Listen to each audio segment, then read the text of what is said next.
Muy buenos días. Que tengan un domingo muy bendecido. Siempre es un gusto, es un placer poder estar aquí con ustedes, el poder compartir la palabra. Reciban un saludo de mi familia.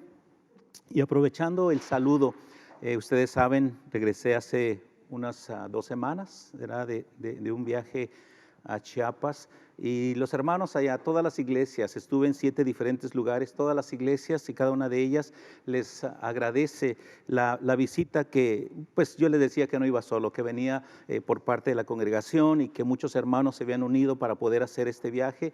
Así que reciban la gratitud de la iglesia en Chiapas, especialmente de nuestros hermanos que nosotros conocemos, a Pedro y Patti, Francisco y Claudia. Bueno, no me viene otro de momento a la mente, pero de cada uno de ellos reciban un fuerte abrazo y saludos y su gratitud. Muy bien.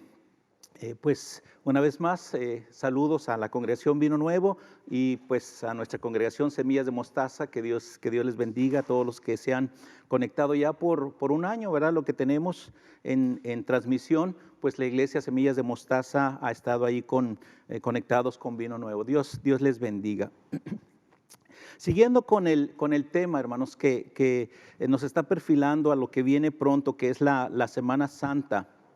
Hoy me toca tratar el tema, el perdón de pecados. Si quiere escribirlo en sus notas, ¿verdad? Si quiere estar solamente leyendo, ¿verdad? El perdón de pecados será nuestro tema de esta mañana. Y el perdón de pecados tiene que ver mucho con estas dos palabras, ¿verdad? Son dos palabras muy fuertes que sí, ciertamente ahorita las unimos, pero cada una de estas palabras tiene un peso espiritual muy significativo, muy fuerte. Pecado y perdón. Nosotros hoy las vemos así como perdón de pecados, pero cuando nosotros las separamos nos vamos a dar cuenta que cada una de ellas tiene un peso espiritual fuertemente fuerte. Muy bien.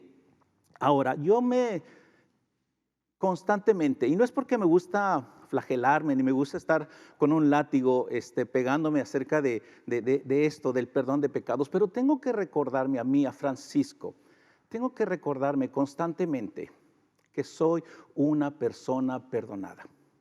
Porque si yo pierdo esto de vista, hermanos, posiblemente mi mente, mi corazón se desvíen y tomen actitudes que no agradan a lo que es la voluntad perfecta de Dios. Y yo tengo que estarme recordando el proceso por el cual Dios me ha estado llevando, el perdón de pecados. Y cada una de estas palabras, les decía, es significativo para cada uno, o debe ser significativo para cada uno de nosotros, pecado y perdón.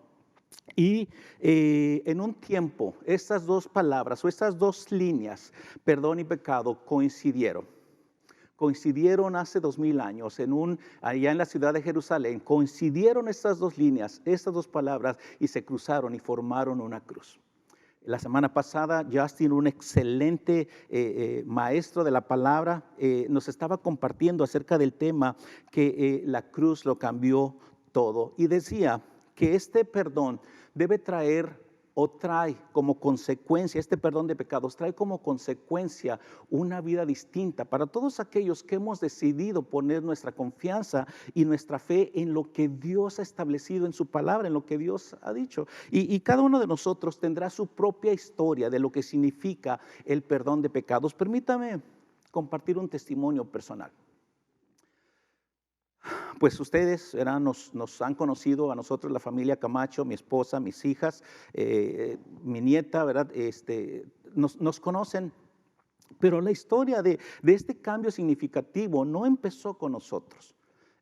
Yo recuerdo siendo niño haber asistido por parte de la familia materna, ¿verdad? Estar en casas donde practicaban cuestiones de hechicería, cuestiones de brujería. Aunque no lo entendía como hoy lo entiendo, sé de dónde el Señor nos sacó.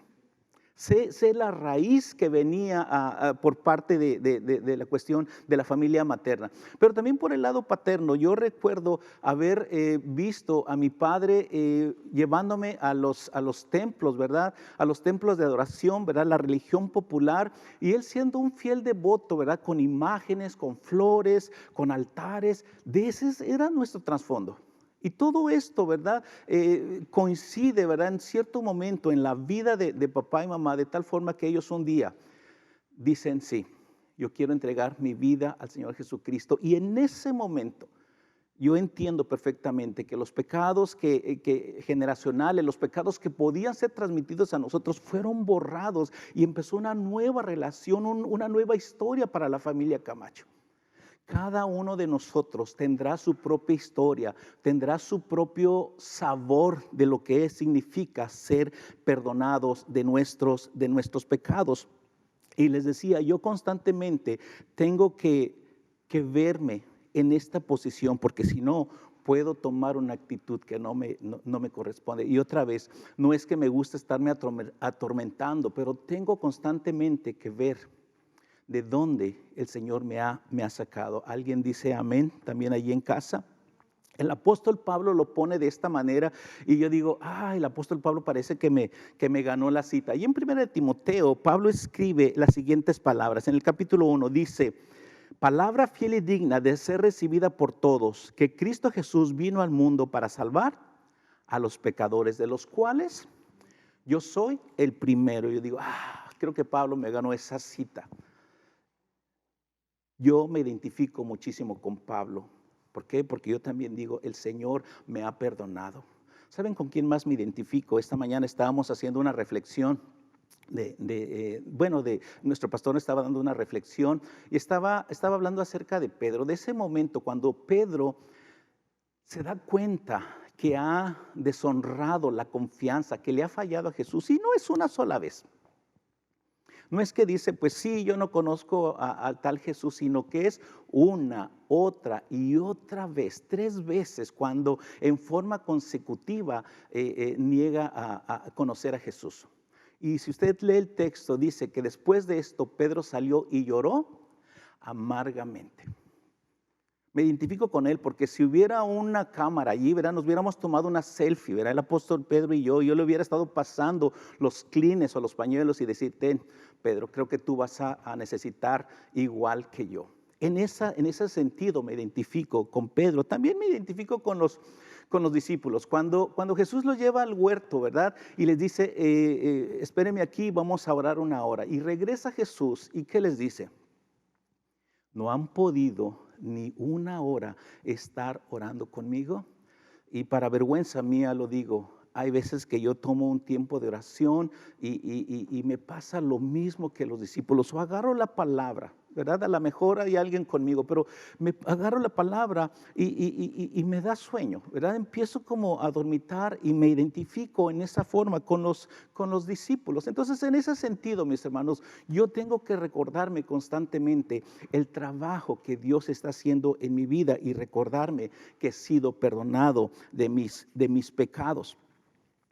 La palabra de Dios, hermanos, nos indica que el pecado, aunque vemos en el libro, en la Biblia, en el libro de Génesis, verá la creación, vio Dios que todo era bueno, Dios dice, haremos al hombre a nuestra imagen y semejanza. Y luego vemos en capítulo 2, capítulo 3, ¿verdad? Cómo este mundo, cómo este mundo perfecto que Dios había hecho sufrió un trastorno, pero el pecado no empezó allí, mis hermanos. Tanto el libro de Ezequiel como de Isaías nos dan una descripción de dónde es que inició este asunto del pecado. Vaya conmigo a Ezequiel, capítulo 28, versículo 13 al 19. Hay una descripción, aunque usted va a leer allí que se está hablando de una persona, pero los estudiosos, los teólogos, hablan acerca de esta aplicación que se le da a lo que pasó allá en el cielo. Ezequiel capítulo 28 dice así, el versículo 13. En Edén, en el huerto de Dios estuviste, de toda piedra preciosa era tu vestidura, de cornerina, topacio, jaspe, crisólito, berilio y ónice, de zafiro, carbunclo, esmeralda y oro. Los primores de tus tamboriles y flautas estuvieron preparados para el día de tu creación. Tú, querubín grande, protector, yo te puse en el santo monte de Dios. Allí estuviste, en medio de las piedras de fuego te paseabas. Perfecto eras en todos tus caminos desde el día que fuiste creado hasta que se halló en ti maldad.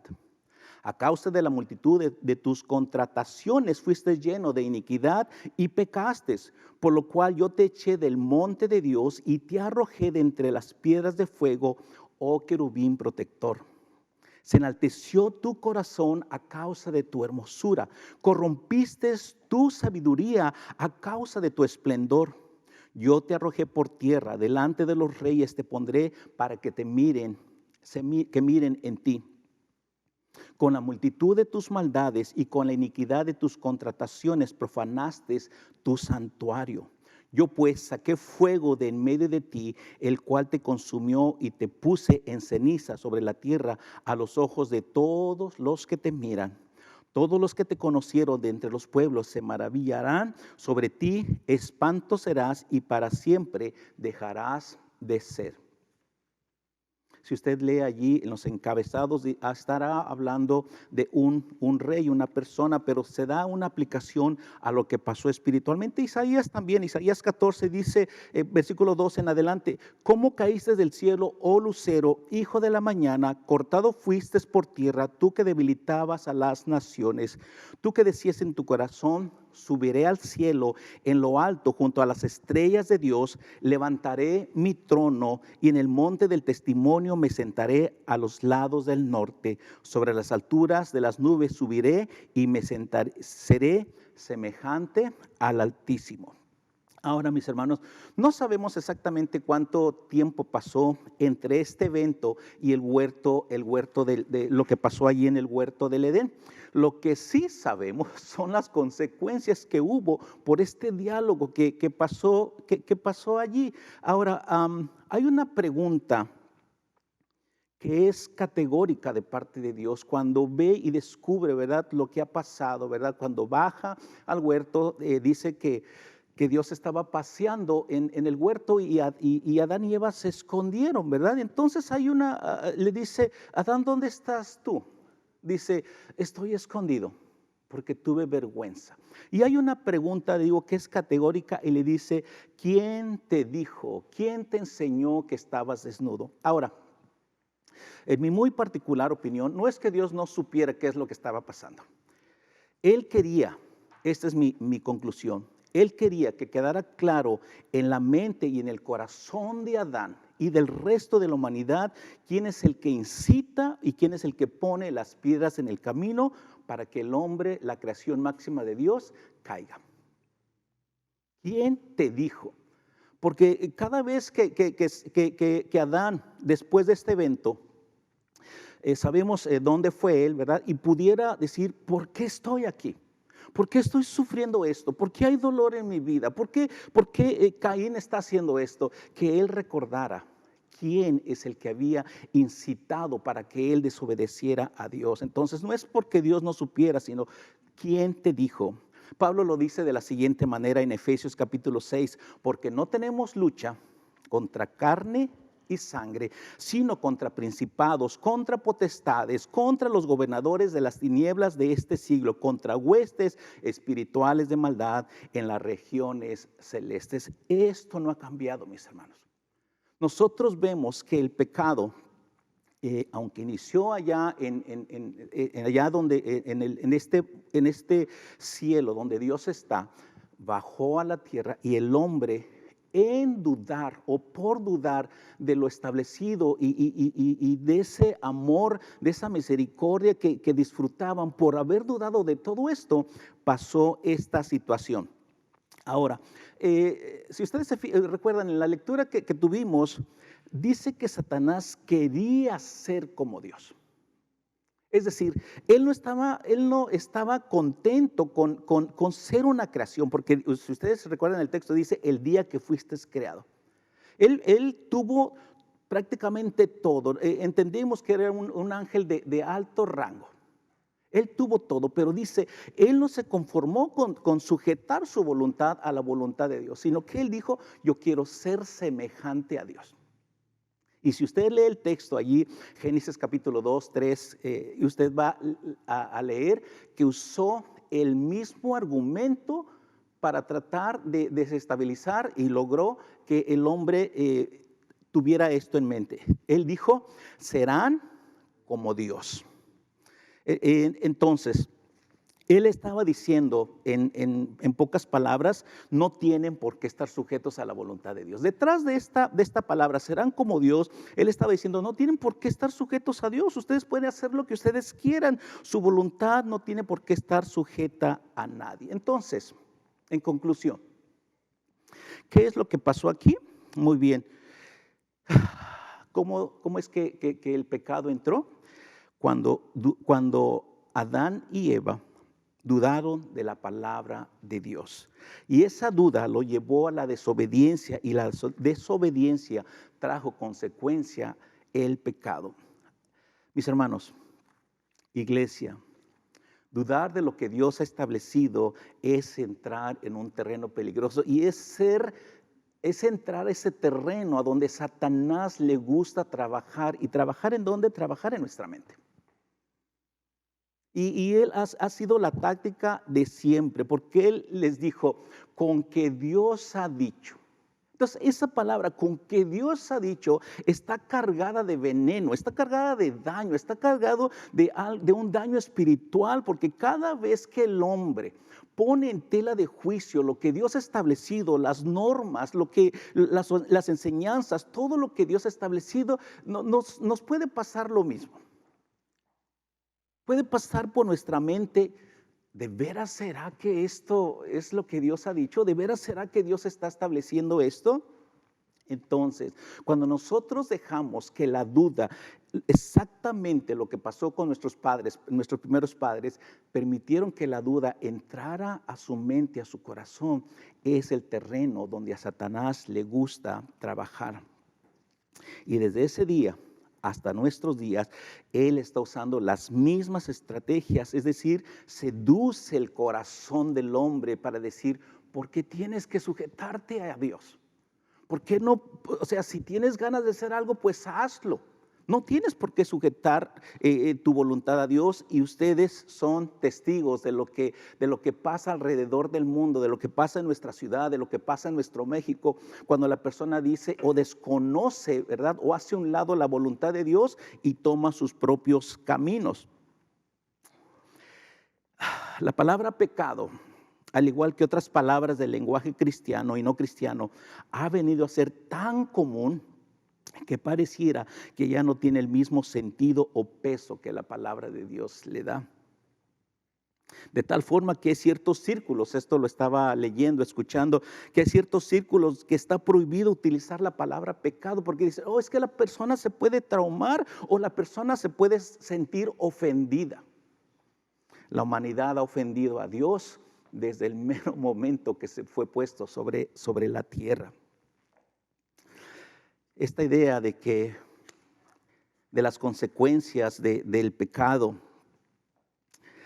o sea, de que cada vez que las generaciones están pasando, pareciera como que cada generación pone sus códigos en cuanto a lo que es pecado y lo que no es pecado, ¿verdad? Y decía, parece que a veces como que se diluye esta palabra, ¿verdad? O la disfrazamos con otra fraseología, ¿verdad? Que no da y no dice exactamente, ¿verdad? O la fuerza que la palabra de Dios, que Dios le da en el pasado. Por ejemplo, mientras estaba preparando esto, me vino a la mente cuando Josué están invadiendo o están ya tomando la tierra prometida. ¿Se acuerda qué fue lo que pasó con Acán? Dijo Dios, entren, destruyan y no tomen nada. Pero hubo un hombre llamado Acán, dice que él vio el manto, él vio oro, él vio algunas cosas y dijo, bueno, parece que esto no está bien que se desperdicie, y lo llevó a su tienda. ¿Y qué fue la consecuencia? Bueno, esto podemos encajolarlo en una palabra y decir que esto fue avaricia. ¿Qué fue el pecado o qué consecuencias tuvo este pecado? Bueno, dice que fueron al siguiente pueblo a tratar de tomarlo, a la ciudad de Jai, ¿verdad? Fueron a tratar de tomarlo y fueron derrotados, fueron avergonzados. ¿Por qué? Porque este pecado de avaricia causó un daño general. ¿O qué les parece Hechos? Hechos capítulo 5, Ananías y Zafira. ¿Se acuerda usted que ellos fueron y vendieron un terreno, verdad? Y el problema no está que ellos vendieron el terreno ni que trajeron la ofrenda allí para los apóstoles. El problema fue que ellos dijeron una mentira. Hagan de cuenta que dijeron, ok, este terreno lo vendimos en 50,000 pesos. Pero dijeron a los apóstoles, este terreno lo vendimos en 30,000 pesos. Esa fue la mentira, que no fueron honestos. Ahora los apóstoles dicen, oye, ni tenías que vender el terreno, ni tenías que traer ofrenda, dice, lo único que querías era pues presumir, ¿verdad? Porque otros hombres estaban haciendo lo mismo. ¿Qué fue aquí el pecado? La mentira. ¿Y qué consecuencia hubo por mentir? En ese momento, ¿verdad? Murió él y unas horas después su esposa. Entonces, ¿sí me explico? Aunque no vemos las mismas consecuencias y lo mismo drástico del pecado, mis hermanos, ¿verdad? ¿Por qué? Porque gracias a Dios que hoy nos toca vivir en un tiempo de gracia.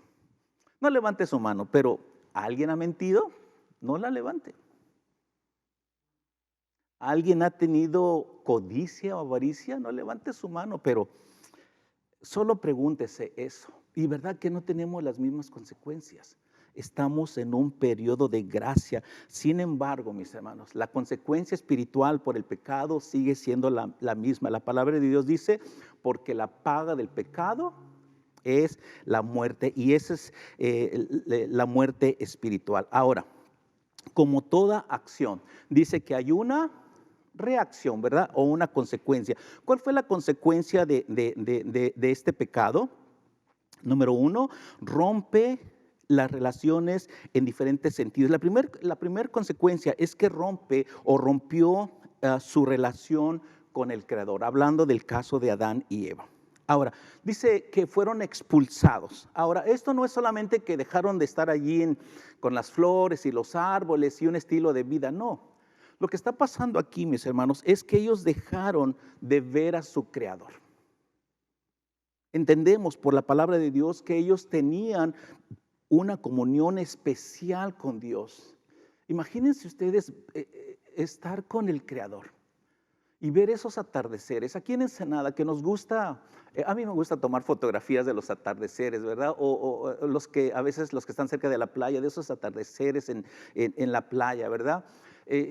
Preciosos momentos, o los que nos gusta levantarnos en la mañana y ver los amaneceres, o los que salimos en la noche y ver las estrellas, ¿verdad? Imagínense a Adán y Eva conversando con Dios y disfrutando todo esto, de esa intimidad, de esa conversación.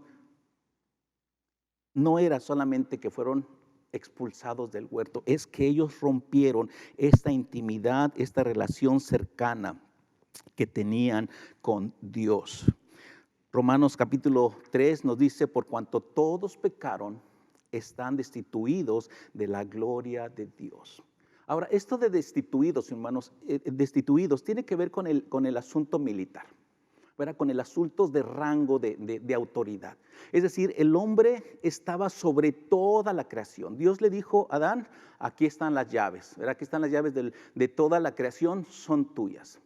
Cuando dice aquí destituidos, quiere decir, permítame ponerlo en estos términos, que Adán y Eva eran generales de 4 estrellas o 5 estrellas. Y de repente, cuando pasa todo esto, llegan a ser soldados rasos, por decirlo así. De estar destituidos, es decir, de estar en un nivel de autoridad máxima, llegan a ser el servidor de todos los que están en autoridad. Y esto es hablando espiritualmente. Y al romper esta relación con su Creador, no solamente afectó que fueran expulsados, afectó su cuerpo, su alma y su espíritu. La segunda consecuencia de esta desobediencia es que rompió el equilibrio entre el hombre y la mujer. Ahora, la Biblia no nos dice nada, absolutamente nada, pero quiero que eche a andar un poquito su imaginación. Cuando Dios le pregunta, ¿qué hiciste? ¿Qué fue lo que pasó? ¿Sabe qué responde Adán? Dice, la mujer que tú me diste. Ahora, la Biblia no nos dice, ¿verdad? ¿Cuál fue la expresión, el rostro que hizo Eva, ¿verdad? Cuando volteó a ver, imagínense, voltea a ver a Adán y dice, oye, pues no somos No somos pareja, no somos amigos, no estamos aquí. Imagínense cualquier otra situación, los matrimonios, ¿verdad? Que estamos ahí de repente y que sabemos que los dos participamos, pero ¿qué hizo Adán? Y le dijo, pues la verdad no fui yo, ¿verdad? O sea, fue ella. Exactamente, ¿verdad? No nos dice la Biblia qué fue lo que sintió Eva, pero estoy seguro que a Eva no se quedó con un buen sabor de boca después de escuchar que su compañero, que su amigo, ¿verdad? Que la persona que ella amaba la estaba echando de cabeza con Dios.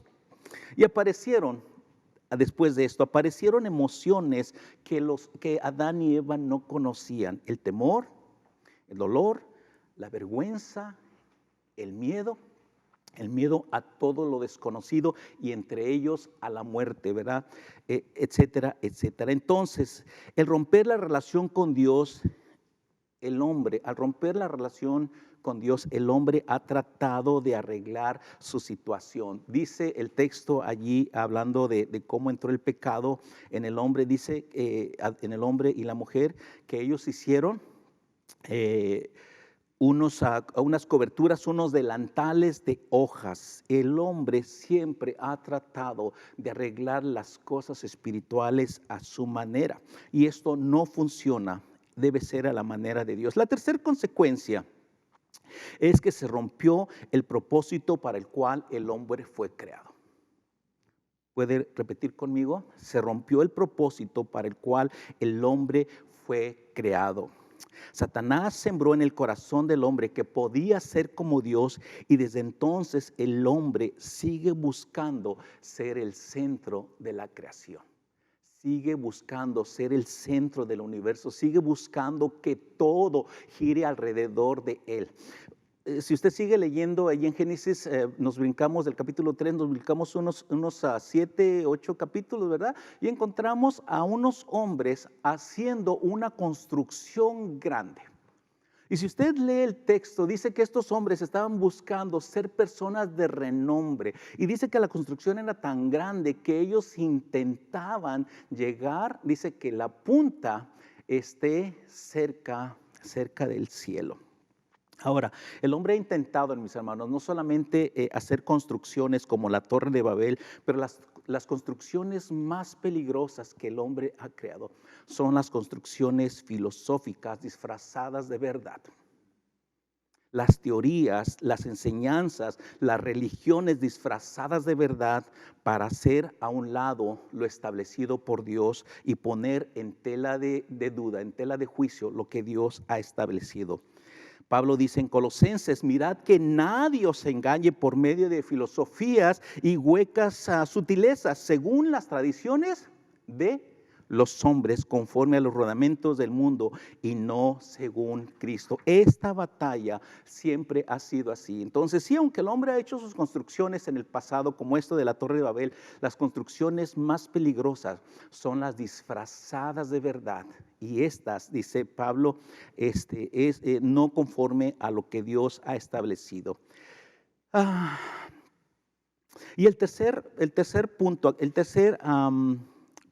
hablando de que se rompe el propósito para el cual el hombre fue creado, dice Romanos 11:36, porque de él y por él y para él son todas las cosas. ¿Sabe que me encontré mientras preparaba esta enseñanza? El Salmo 148 habla acerca de la creación y la alabanza que toda la creación debe de dar. Le voy a dar unos segundos, ahí en su Biblia, abra el Salmo 148. Yo quiero que lo leamos como cuando estábamos reunidos aquí al unísono, así que en su casa vamos a tratar de leerlo.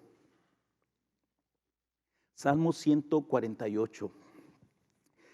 ¿Saben qué? Creo que yo tengo otra versión del Salmo 148, pero igual sígame. Dice el Salmo 148, hablando de que el hombre fue creado para la alabanza de Dios, y cuando permitimos que el pecado entre, perdemos este enfoque. Dice el Salmo 148, alabado sea el Señor, alaben al Señor desde los cielos, alábenlo desde el firmamento, alábenlo todos sus ángeles, alábenlo todos los ejércitos celestiales, alábenlo sol y luna, alábenlo todas las estrellas brillantes, alábenlo los altos cielos, alábenlo los vapores que están mucho más allá de las nubes. Que toda cosa creada alabe al Señor, pues Él dio la orden y todo cobró vida. Puso todo lo creado en su lugar por siempre y para siempre. Su decreto jamás será revocado. Alaben al Señor desde la tierra, ustedes criaturas de las profundidades del océano, el fuego y el granizo, la nieve y las nubes, el viento y el clima que le obedecen. Ustedes las montañas y todas las colinas, los árboles frutales y los cedros, los animales salvajes y todo el ganado, los animales pequeños que corren por el suelo y las aves, los reyes de la tierra y toda la gente, los gobernantes y los jueces de la tierra, los muchachos y las jovencitas, los ancianos y los niños, que todos alaben el nombre del Señor, porque su nombre es muy grande, su gloria está por encima de la tierra y del cielo. Dios hizo fuerte a su pueblo, honró a sus fieles y a los del pueblo de Israel que están cerca de él. Alabado sea el Señor.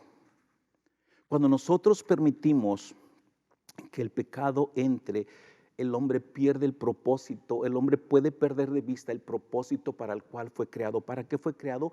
Para que junto con toda la naturaleza, la máxima creación de Dios, el ser humano, le glorifique y le alabe. Ese es el propósito.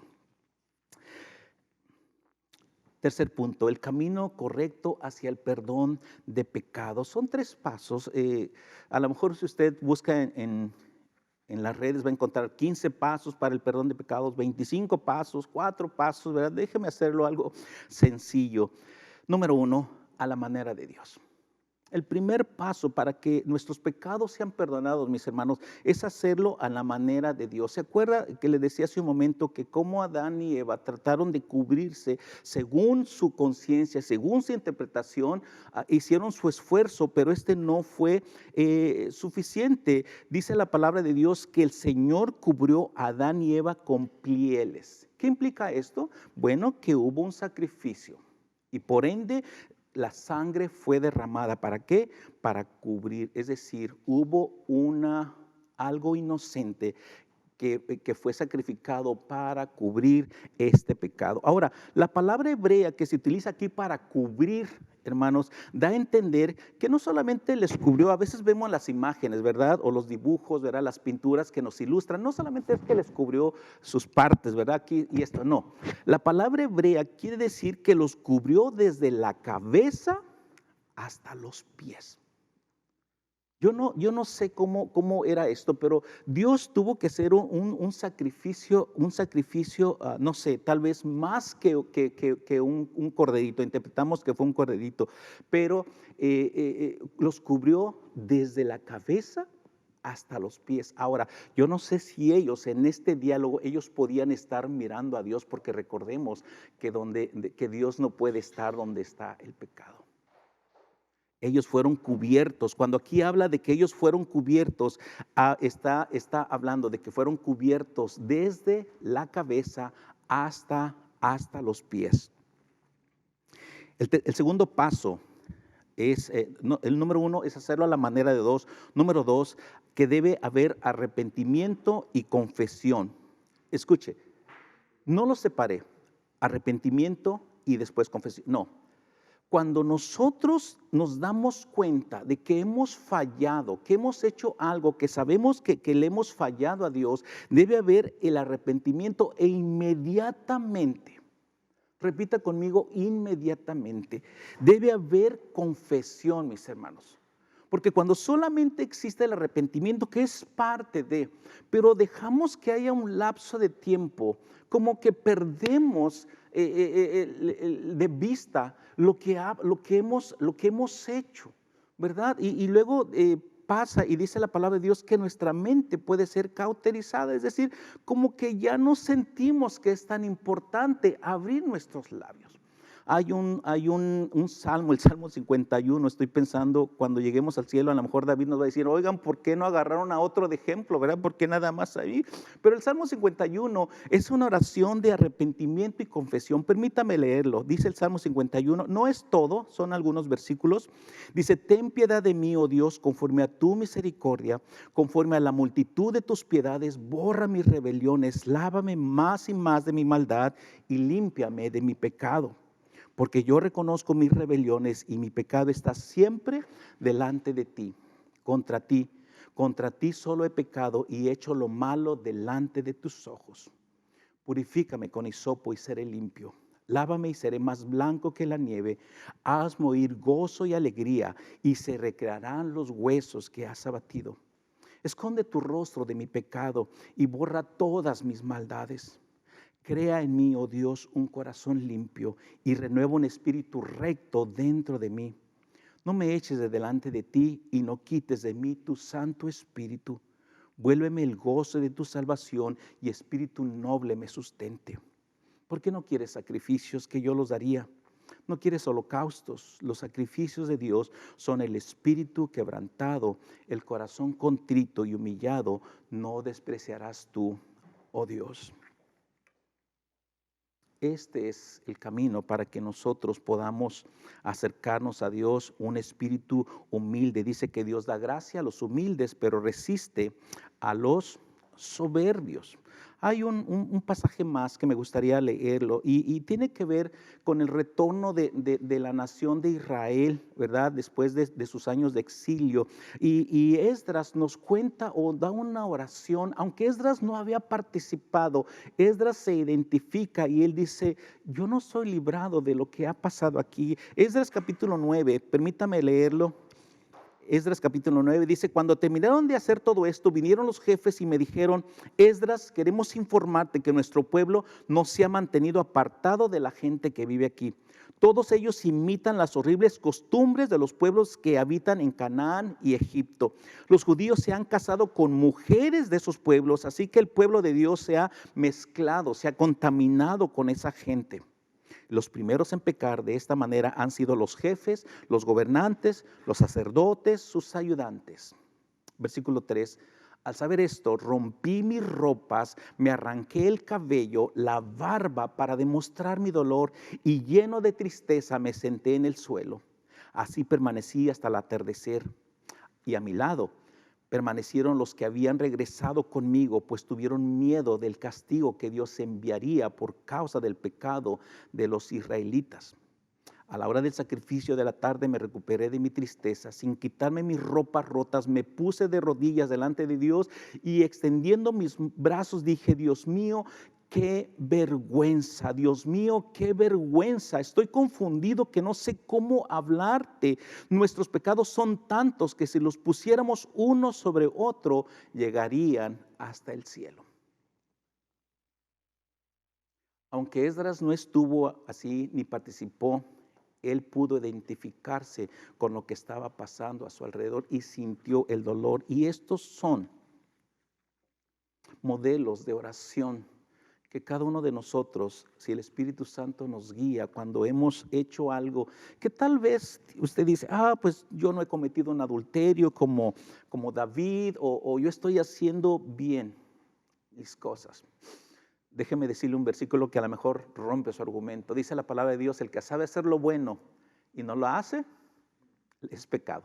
Y ahí entramos todos, ¿verdad? Y todos necesitamos, si usted me permite decirle esto, todos necesitamos identificarnos con Pablo y decir, este evangelio que es proclamado para todos los pecadores, de los cuales yo soy el primero. Y el tercer punto, acerca de este punto de el camino hacia el perdón, es aceptar y vivir en perdón. Porque esa es otra cosa, ¿verdad? Y les decía hace un momento, no es que a mí me gusta estarme flagelando ni pensando, no se trata de esto. Yo no puedo perder de vista todos los días y decirme, Francisco, eres una nueva criatura que ha sido perdonado. y tienes un propósito para cumplir aquí sobre la tierra. Dios te ha perdonado, Dios ya ha hecho todo lo que tenía que hacer en tu vida. Acepta ese perdón y vive el perdón, y no debo desenfocarme. ¿Para qué fui restaurado? ¿Para qué fui perdonado? Número 1, ya lo vimos, para alabanza del Señor. Número 2, para obedecer la palabra de Dios y no dudar de lo que está escrito aquí en su palabra. Permítame cerrar esto. El perdón de nuestros pecados, mis hermanos, tal vez para algunos de nosotros fue en una sala, tal vez fue en una iglesia, tal vez fue en el parque, tal vez fue en el trabajo, en el camión. Tal vez la persona que nos compartió nos dijo, cierra tus ojos. Tal vez el predicador en una campaña dijo, levanten su mano. Y fue algo tan sencillo, tan simple. Pero la palabra de Dios nos dice en 1 de Pedro 18:20 que el precio que se pagó fue un precio muy alto. Aunque usted y yo recibir este perdón significó levantar nuestras manos o significó cerrar nuestros ojos, inclinar nuestra cabeza, el precio que se pagó fue un precio muy alto de alguien inocente, alguien que nos cubrió, y ese alguien se llama Jesucristo.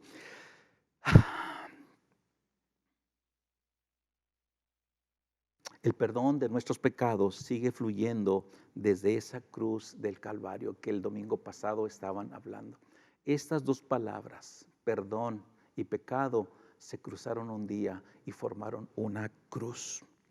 No nos cansemos de seguir predicando el perdón de pecados que sigue siendo desde la cruz, donde el Cordero de Dios se ofreció voluntariamente para cubrirnos desde la cabeza hasta los pies y no recibir el castigo que usted y yo merecíamos.